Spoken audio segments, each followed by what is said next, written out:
నేను ప్రియాంక బులెటిన్ లో డీటెయిల్స్ చూద్దాం. ప్రజల తీర్పును కాంగ్రెస్ కాలరాసిందని బీఆర్ఎస్ వర్కింగ్ ప్రెసిడెంట్ కేటీఆర్ విమర్శించారు. ఇల్లు కూలగొడతామని వివేక్ బెదిరించారని, నీచ రాజకీయాలు చేసిన కాంగ్రెస్ కు ప్రజలే బుద్ధి చెబుతారని అన్నారు.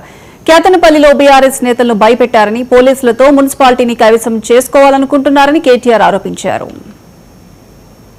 రాజకీయాల్లో ఎన్నో చూస్తూ ఉంటాం, కానీ ఇంత నికృష్టమైన ఇంత నీచమైన రాజకీయాన్ని మాత్రం ఎవరు కూడా చూసి ఉండరు.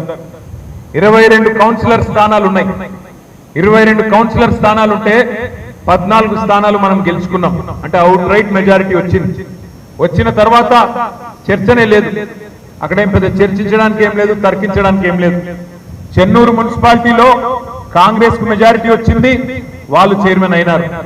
కేతనపల్లి మున్సిపాలిటీలో మనకు మెజారిటీ వచ్చింది, మన పార్టీకి సంబంధించిన వాళ్ళు చైర్మన్ కావాలి.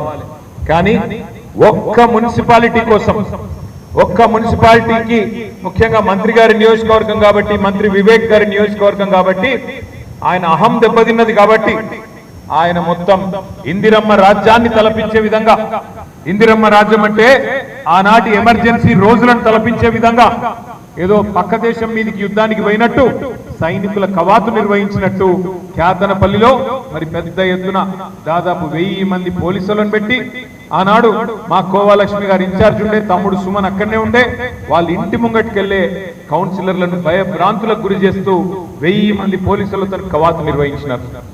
అంత మాత్రమే కాదు, లేని కేసులు బనాయించి, ఉల్టా కేసులు మన మీదే పెట్టి, దౌర్జన్యం వాళ్ళు చేసి, రాళ్లు వాళ్ళేసి, మన కౌన్సిలర్లను ఎత్తుకపోయే ప్రయత్నం చేసి, మన కౌన్సిలర్లని ప్రలోభ పెట్టి, భయపెట్టి, ఇల్లు కూలగొడతామని రకరకాల బెదిరింపులు చేసి, చివరికి బ్లాంక్